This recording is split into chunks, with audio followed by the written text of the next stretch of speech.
Nič. Hvala Bogu, da smo presekali to krizo, ki nas je nekako spremljala čez to zadnje obdobje. Lepa popotnica za naprej, upam, da nas bo ta zmaga dvignala in ne nekako umrtvila v našem delu skozi priprave za naslednje tekme.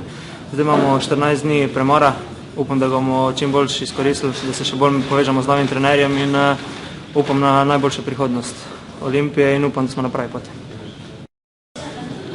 Ta dva gola sta mi dala nek lep občutek, vsekakor lepo je zadeti, ampak to ni pomembno, kdo zadane, važno je, da je zmaga na strani Olimpije in na tak način, če bomo razmišljali, smo na pravi poti in upam, da bo čim več takih trenutkov, da bomo nekako po tekmi dali roke skupaj, čestitali en drugemu za zmagi. Kdo je pa strelec, to pa najmanj pomembno v ekipi.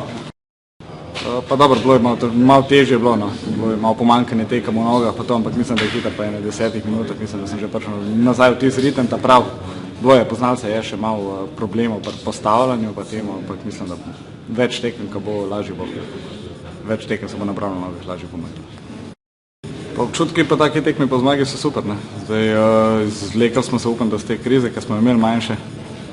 Zdaj je na nas, da to sam nadgradimo na naslednjih tekmah, te 14 dni, ko imamo, da se sestavimo v bistvu, da se povežemo z trenerjem in vse. Da se uigramo dokončno v to novo formacijo in gremo novo zmaga naproti.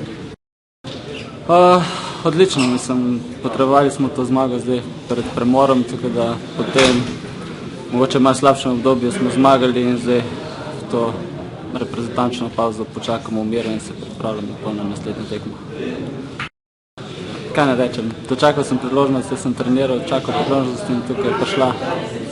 Jaz mislim, da sem jo izkoristil in zdaj bomo videli, se bomo trudili na treningih naprej in upam, da bomo ostali v prvi ekipi.